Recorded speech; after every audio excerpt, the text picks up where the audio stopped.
র্যাব-11 এর সাবেক কমান্ডার ও এএসপি আলিপুদ্দিনের বিরুদ্ধে গুম করা ব্যক্তির স্ত্রীকে ধর্ষণের তথ্য প্রমাণ পাওয়া গেছে বলে জানিয়েছেন আন্তর্জাতিক অপরাধ ট্রাইব্যুনালের চিফ প্রসিকিউটর তাজুল ইসলাম। আজ বৃহস্পতিবার এ তথ্য জানান। তাজুল ইসলাম বলেন, আলিপুদ্দিন অসংখ্য গুম, খুন, নির্যাতনের সঙ্গে জড়িত। এক আসামিকে গুম করে রাখার সময়ে তার স্ত্রীকে রমজান মাসে রোজা ভাঙিয়ে ধর্ষণ করেন আলিপুদ্দিন। এসবের তথ্য প্রমাণ তাদের হাতে এসেছে বলে জানান তিনি। সংবাদ মাধ্যমে খবর প্রচারের পর আন্তর্জাতিক অপরাধ ট্রাইব্যুনালে আলিপের বিরুদ্ধে অনেকেই অভিযোগ নিয়ে আসছেন বলেও জানান চিফ প্রসিকিউটর। আলিপুদ্দিন এডিশনাল এসপি, সাবেক র্যাবের একজন কোম্পানি কমান্ডার। আলিপুদ্দিনের অভিযোগ সবচাইতে মারাত্মক, যে একজন আসামিকে গুম করে রাখার সময়ে তার স্ত্রীকে, তার বিশ্ববিদ্যালয়ে পড়ুয়া স্ত্রীকে তার স্বামীকে হত্যার ভয় দেখিয়ে তাকে বাধ্য করে একাধিকবার রমজান মাসে রোজা ভাঙিয়ে তাকে ধর্ষণ করা হয়েছে। এই তথ্য প্রমাণাদি আমাদের কাছে এসেছে। চিফ প্রসিকিউটর বলেন, আলিপুদ্দিন অনেক ব্যক্তিকে অপহরণ করে বছরের পর বছর আটকে রেখেছিল, নিষ্ঠুরভাবে নির্যাতন করেছিল, চোখ বেঁধে রেখে ইলেকট্রিক শক দিয়ে এবং উল্টো করে ঝুলিয়ে রেখে অনেককে নির্যাতন করেছিল আলেপ। তিনি অসংখ্য মানুষকে গুম এবং নির্যাতন করার সাথে জড়িত। আজকে এই ট্রাইব্যুনালের কক্ষে আপনারা দেখেছেন, আমার পেছনে অনেকে দাঁড়িয়ে আছেন, যাদেরকে আলিপুদ্দিন অপহরণ করে গুম করে বছরের পর বছর আটকে রেখেছিল। তাদেরকে নিষ্ঠুরতম পন্থায় নির্যাতন করেছিল, ইলেকট্রিক শক দেয়া, চোখ বেঁধে রাখা, উল্টো করে ঝুলিয়ে পেটানো, বিদ্যুতায়িত করা। তাকে ধর্ষণ করার বিনিময়ে আমাকে মুক্তি দেওয়া হয়। জঙ্গি নাটক র্যাবের অফিসার্স কোয়ার্টারে নারীদের ধর্ষণ করত আলেপ, এই শিরোনামে গত 16 ফেব্রুয়ারি সংবাদ প্রচার করে বাংলা এডিশন। এরপরে আলোচনায় আসে আলেপের ধর্ষণ কাণ্ড। চিফ প্রসিকিউটর তার সংবাদ সম্মেলনে জানিয়েছেন, এতদিন আলেপের বিরুদ্ধে কেউ অভিযোগ করেনি, তবে গণমাধ্যমের সংবাদ প্রচারের পর আন্তর্জাতিক অপরাধ ট্রাইব্যুনালে তার বিরুদ্ধে অনেকেই এ ধরনের অভিযোগ নিয়ে আসছেন। যে এরকম নিষ্ঠুর এবং জঘন্যতম অপরাধী যারা, তাদের ব্যাপারে তদন্ত কার্য পরিচালনা করতে সময় লাগবে, কারণ প্রতিদিনই নতুন নতুন ভিকটিমরা আমাদের কাছে অভিযোগগুলো নিয়ে আসছেন। স্বামীকে আটকে রেখে স্ত্রীকে ধর্ষণ শুনে মনে হতে পারে একদল বিকৃত মস্তিষ্কধারী মানুষের ঘটানো কোনো ধর্ষণের ঘটনা, তবে বিষয়টি এমন না। এর থেকেও অমানবিক ধর্ষণের অভিযোগ উঠেছে র্যাব-11 এর সাবেক কমান্ডারের বিরুদ্ধে। পবিত্র রমজান মাসে রোজা ভাঙিয়ে গুম হওয়া ব্যক্তির স্ত্রীকে ধর্ষণ করে আলিপুদ্দিন। 2015 সালে গ্রেফতার হয়ে কয়েক সপ্তাহ গুম থাকার পর 2017 সালে মুক্তি পান ভুক্তভোগী ব্যক্তি। তবে এর 1 বছর পর আবার তাকে গ্রেফতার করতে আসে র্যাব। মাত্র 30% টাকায় জমির মালিক হয়ে নতুন বাংলাদেশের গড়ে তোলার স্বপ্ন দেখা বাংলা বসতি। এবার তাকে না পেয়ে ভুক্তভোগীর স্ত্রীকে তুলে নিয়ে যায় আলেপের নেতৃত্বাধীন র্যাব সদস্যরা। শেষ পর্যন্ত স্ত্রীর সম্ভ্রম রক্ষায় আলেপের কাছে স্বেচ্ছায় ধরা দেন ভুক্তভোগী এই ব্যক্তি। 3 দিনের মাথায় আমি জানতে পারি যে ওই দিন আমাকে না পেয়ে আমার স্ত্রী এবং আমার শ্যালককে তারা তুলে নিয়ে যায়। 3 দিন আটকে রাখছিল তারা। পরে একরকম ফ্যামিলি চাপে আমি আত্মসমর্পণই একরকম, এটাকে কি বলবো আর, যে আমি নিজেই র্যাব-11 যাই।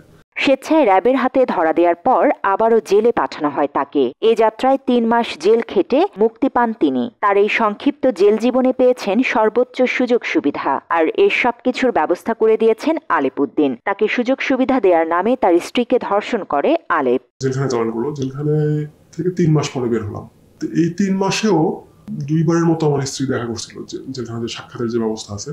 তো আগে যে আমি 23 মাস ছিলাম, তখনকার আমার এক্সপিরিয়েন্স আর এখনকার এক্সপিরিয়েন্স ভিন্ন রকম পেলাম আমি। যে এখানে 3 মাস থাকলাম, সাক্ষাৎগুলো খুব মানে স্পেশাল সাক্ষাৎ, যে মানে খুব কাছ থেকে আমি কথা বলতে পারতেছি, মানে কোনো ভিড় নাই, আমাদের জন্য আলাদা ব্যবস্থা করা হচ্ছে, এবং এই ব্যবস্থাগুলো মানে আলেপ করে দিচ্ছিল।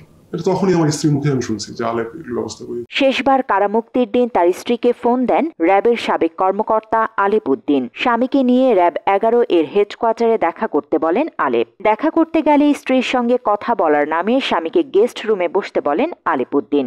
এ সময় স্বামীকে বাইরে বসিয়ে স্ত্রীকে ধর্ষণ করে র্যাবের সাবেক এই কমান্ডার। এটি তার স্ত্রীকে তৃতীয়বার ধর্ষণের ঘটনা। এখন প্রশ্ন জাগতে পারে, প্রথম ও দ্বিতীয়বারের ঘটনা বাদ দিয়ে কেন তৃতীয়বারের কথা বলছি? কারণ এর আগে ভুক্তভোগী জানতই না তার জেল জীবনে স্ত্রীর সঙ্গে কি কি ঘটেছে।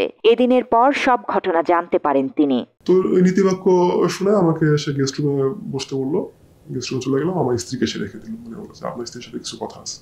তো আমি প্রায় 15-20 মিনিট পরে আমার ওয়াইফ আসলো, কান্না চোখ, কালো। তো তখন তো আমি কিছুই জানি না আসলে। স্বামীর জন্য স্ত্রী আর স্ত্রীর জন্য স্বামীর ত্যাগে গড়ে ওঠা তাদের সাজানো সংসার ধ্বংস করে দিয়েছে আলেপ। তার জেলে থাকা অবস্থায় বাবার বাড়িতে ছিলেন স্ত্রী। তদন্তের কথা বলে ভুক্তভোগীর স্ত্রীকে ঢাকায় আসতে বলেন আলেপুদ্দিন। ঢাকায় নিজ বাড়িতে আসলে স্বামীকে ক্রস ফায়ারের হুমকি দিয়ে প্রথমবার তাকে ধর্ষণ করে আলেপ। এরপর স্বামীর সঙ্গে দেখা করিয়ে দেওয়ার কথা বলে নারায়ণগঞ্জে র্যাবের অফিসার্স কোয়ার্টারে নিয়ে তার স্ত্রীকে ধর্ষণ করা হয় বলে জানান ভুক্তভোগী। ওই বাসায় ডাকছে, মানে আপনাদের বাসায় আসে, কারণ আমি ইনভেস্টিগেশনের জন্য যে কোন বাসায় আসামি কোন বাসায় থাকতো সেরকম আমাকে যেতে হবে, দেখতে হবে। আর অনেক কথা আছে, মানে যেহেতু ওটা আমার বর্তমান ঠিকানা, আমার মামলায় ওটা বর্তমান ঠিকানা, তো আমার স্ত্রী তো যথারীতি যায়। হ্যাঁ, তো গিয়ে তখন ওই প্রথমবার শ্লীলতাহানি করার চেষ্টা করে। শ্লীলতাহানি বলতে ধর্ষণেরই চেষ্টা করে সে। তো ওই অফিসার্স কোয়ার্টার 3 তলা বিল্ডিং, সেই বিল্ডিং এর 3য় তলায় 7 আর 8 নম্বর রুম নিয়ে আলেপ থাকতো।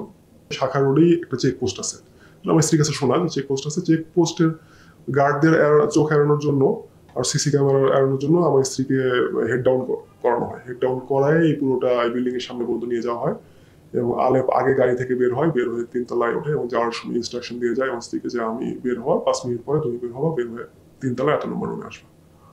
কথা মতো আমার স্ত্রী যায়, ওই বিল্ডিং এ প্রথমবারের মতো তাকে ধর্ষণ করা হয়। সর্বশেষ যেদিন তার স্ত্রীকে ধর্ষণ করা হয় সেই ঘটনা শুনে আপনি নিজেও প্রশ্ন করবেন আলেপুদ্দিনের জন্ম ও ধর্ম নিয়ে। 2018 সালের রমজান মাসে পবিত্র শবে কদরের দিন ধর্ষণ করা হয় তার স্ত্রীকে। ইতেকাফে বসার জন্য ওই সময় তিনি বাড়ির বাইরে ছিলেন। এই সুযোগে তার স্ত্রীকে ফোন দিয়ে হুমকি দেয় আলেপ। তার সঙ্গে শারীরিক সম্পর্কে না জড়ালে ঈদের আগেই তার স্বামীকে জঙ্গি সাজিয়ে আবারও গ্রেফতার করা হবে। ভুক্তভোগী জানান এদিন তার স্ত্রীকে রোজা ভাঙিয়ে চতুর্থবারের মতো ধর্ষণ করে আলেপুদ্দিন। এই ঘটনার পর তার স্ত্রী মানসিক ভারসাম্য হারিয়ে ফেলেন এবং কিছুদিন পর মারা যান। সর্বশেষবার রমজান মাস, এমনকি কদরের দিন, সবে কদরের দিন ছিল ওই দিন। আমি ইতেকাফে ছিলাম, ওই বাড়ির প্রথম ইতেকাফে বসছিলাম মসজিদে। পরে বের হয়ে, মানে এগুলো তো পরে আমি জানছি আসলে, যে এর মাঝখানে অনেকবার আমার স্ত্রীকে প্রেশারাইজ করছে, সে ডাকছে, বের হওয়ার পর থেকেই ডাকছে, বহুবার ডাকছে। আমি যতদিন আমার স্ত্রীর সাথে ছিলাম ততদিন তো ভাই সুযোগ পাই নাই। আমি যখন ইতেকাফে গেলাম তখনও বারংবার ডাকছে, এখন তো নাই। তো আমার স্ত্রী অ্যাভয়েড করতে করতে করতে করতে একসময় যখন এরকম থ্রেট আসলো যে সামনে ঈদ, মানে ঈদ মানে তো খুশি, হ্যাঁ, খুশিটা আমাদের জন্য আর খুশি থাকবে না, ঈদের আগেই হয়তো আমাকে আবার গুম করা হবে বা কিছু একটা করে ফেলা হবে, হয়তো ইতেকাফের ওখান থেকেই তুলে নিয়ে চলে যাওয়া হবে। জান্নাতুল ফেরদৌস তমা, বাংলা এডিশন।